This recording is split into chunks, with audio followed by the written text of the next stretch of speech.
Hello YouTube, good morning. I wanted to do a little filming here of a short kind of one night overstay trip that I'm doing here in Arizona. So I am in the White Mountains of Arizona. Closest town is White River, and that's a pretty small town. The largest town would be Sholo, Arizona. Pretty familiar with this area, however I've never camped here. Been through here many times. I am at Lower Log Campground. So this is kind of the campground. There's a bathroom over there, but it's closed. It is, November 8th, 9th. It's a Saturday.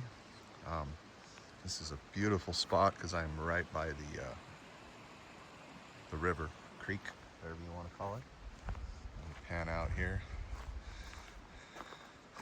So getting back here, the road, it's maybe 3 miles. It's not too bad at all. It's pretty heavily rutted out over there, but I was able to get back here fine. I put a rock there, you could see that. So I didn't go off the edge. Okay. Let me walk down to the river here so you guys could see it. This is absolutely breathtaking. Obviously, if we were in peak season, there would be probably multiple people down here scrunched up camping together because there's like formally not spots, I guess, or like there's a couple of older ladies over there. They have like a, I guess, dedicated spot, but over here it's just all open. So let me go down to the river here so you guys could see it. This is just breathtaking.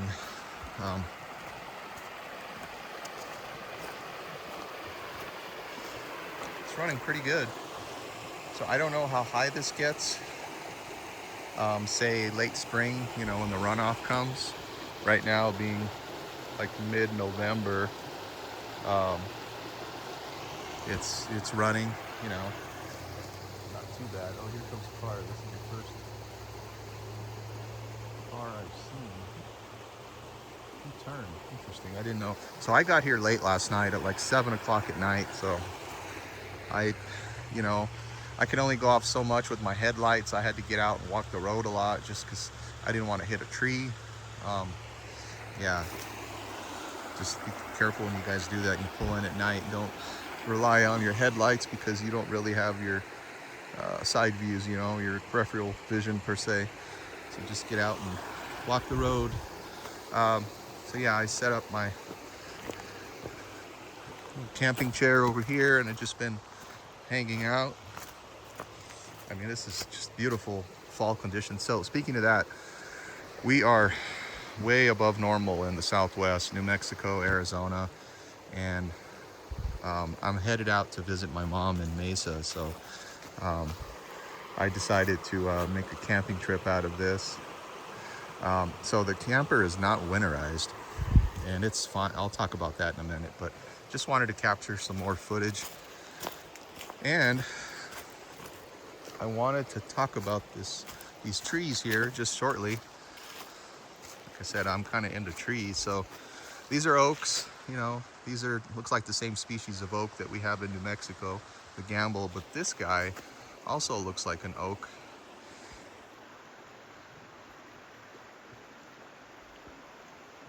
And I don't know what kind of tree this is.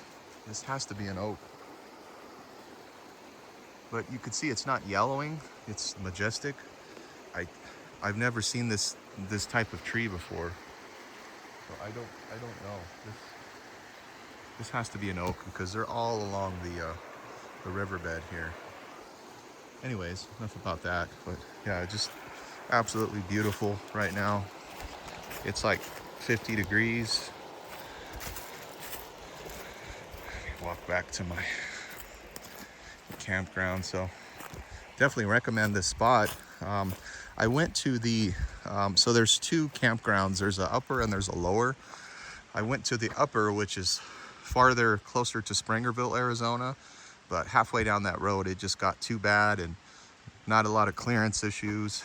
I would have scratched my roof, so I turned around. And turning around on a one-lane road was very challenging, but I did it without damaging the truck or the camper. It just had to nibble and slowly turn around. So nothing going on new with the camper. Like I said, this is just a one-nighter trip.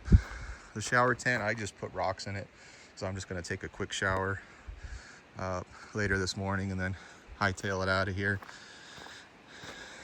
Let's see, anything I want to talk about. The generator's doing fantastic. I got it to connect before I left to my phone. I had to resync it, so now I can use the app on my phone. Some stuff I want to talk about inside. So I may be keeping this guy for a while, so I'm going to do some mods. So I got I put a table in here, so you guys know that this comes with a table. That table is huge, and the reason it's huge is it's meant to be used as a bed if needed. So there's the it has these supports on both sides where you put the table, and the table goes across like this. But to use just practically, it's just too big. So this is a great tip, guys, and this is easy. So Lowe's have these tables, if you will. I'll put the link in the description. They're made by Reliable Millworks. But anyways, right out of the box, they're cut, treated, everything. So all I did was cut the width down. This was super easy. So this is teak, by the way. The table is teak. You know, you could still articulate and move around. So when I cut it roughly, I cut the basically one of the boards off, if you think of it like that. These are all laminations, right? You know, together. So rather than it look weird and cut it here, you know, and just have a little bit, I tried to make it uniform. So with that, it came out to like, it's like 18 3/4, you know, like this way width. And then the length is 24. So, I mean, it works nice. You know, it's fully articulates. Just when you guys do this, just whatever, if you decide to upgrade this table or sorry, make one of your own tables, you can. But just what I did is I just set this on here with some tape, like some medium strength double stick tape, and then I found where I liked it at. And that's the cool thing, you know, when you do this, you can make it however you want. And this plate comes off on the bottom. Let me see if I can get that there. That plate comes off on the bottom. It's super easy to screw and attach to it. Well worth it. So this really inspired me to do some stuff with this camper if I decide to keep it. So what I mean by that, I'd like to replace the countertops with this, and then extend the countertops out a little bit, maybe to like right here, you know, just an inch or so. The same with this side, and then make a kind of flip down extension wing here. You just have to be conscious of that outlet, and that'll allow some more counter space. And then if I do that, I probably will get another sink, another stovetop. This is great, but I don't like this. It has a cheap grate in here, and I like the Dometic makes one with the cast iron grate. And then I may even swap these around because the water is damaging this part of the wood here. And I'm probably going to have this replaced. I'm actually going to take it to Mesa for some warranty work for them to look at several things on it, just a bunch of little stuff. But anyways, I may swap the location of the sink here and then the stove here. There's lots of room to work with underneath here. The biggest thing, let me see if I could show you guys here. I don't know if there's even a video of this, so this is a good video footage. So this big unit here, right here, this is the boiler, the Aldi system, which is boiling. Oh, hang on a minute, the door is opening. That's okay. Or sorry, closing. And there's the sink connection. So I got lots of room to work with things, you know, moving stuff around here.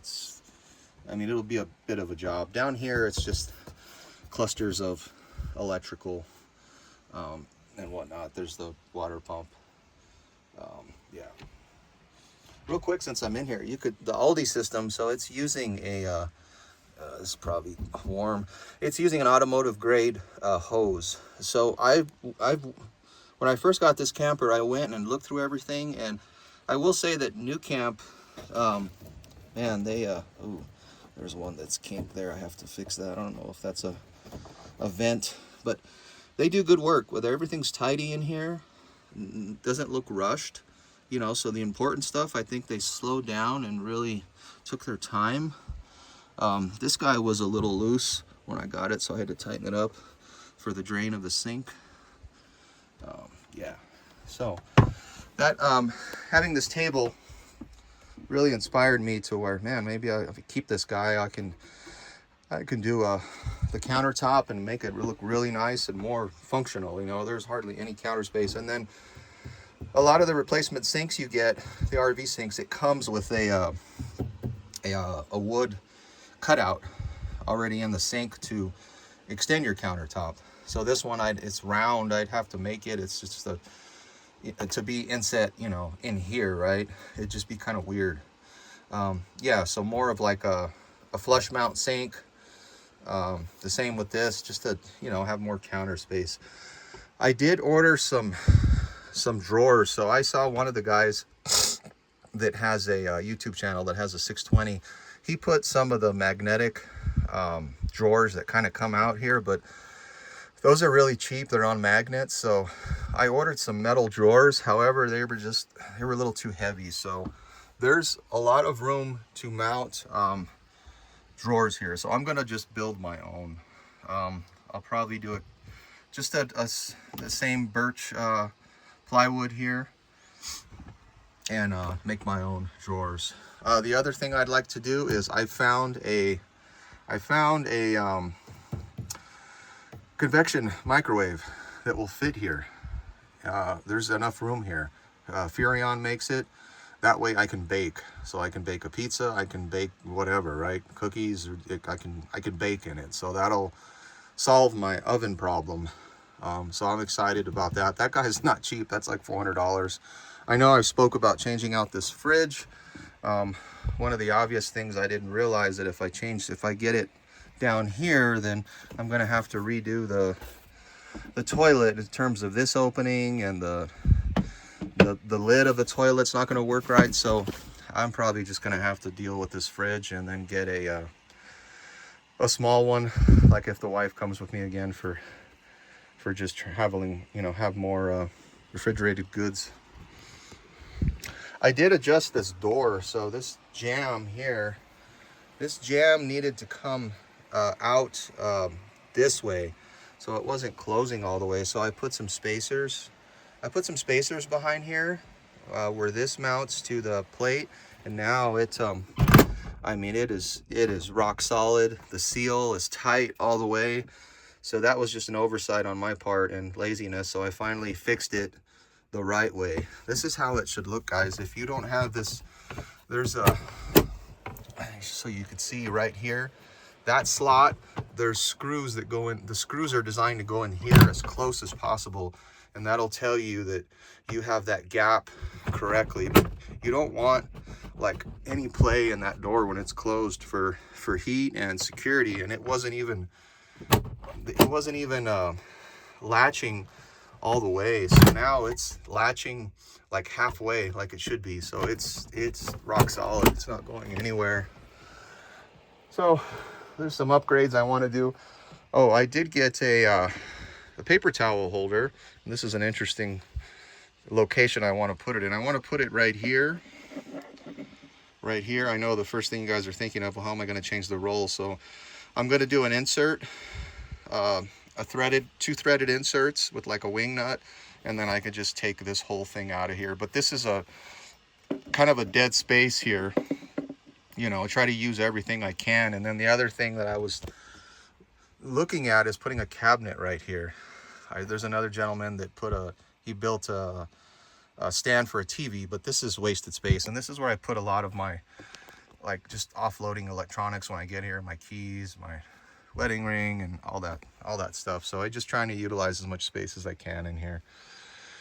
But last night it got down to it was like 28. It wasn't too bad. So like I mentioned, the camper is not winterized, but as long as as long as you're keeping the water system warm while it gets cold, you're fine. Obviously you don't want to let it sit like this all winter, because then that's when pipes bust and stuff. You need to keep everything circulating and warm. So when I get back to Albuquerque, I'm going to winterize, and I'm going to probably camp along the way. I'm going to camp back in my hometown. I'll do a video of that. So I'm going to be going from this basically to the Sonoran Desert, which is going to be a pretty drastic transition, but it's cool. It's different. That's where I grew up, and I'll do a video of that, and then I'm going to camp along the way when I go back to New Mexico. So let me know what you guys think about this table and changing out these countertops. I mean, man, I think that would be sweet to do that upgrade. Well worth it too, because this teak is tough stuff. It's similar to bamboo, water repellent. I do need to oil it. I wanted to make sure this is a good size before I oil it. But that's it, guys. You guys have any questions or anything, let me know. It is just, I don't want to leave here to go to Mesa because it's going to be hot, but it is absolutely beautiful here. I'll definitely come back. All right, guys. Take care, everyone.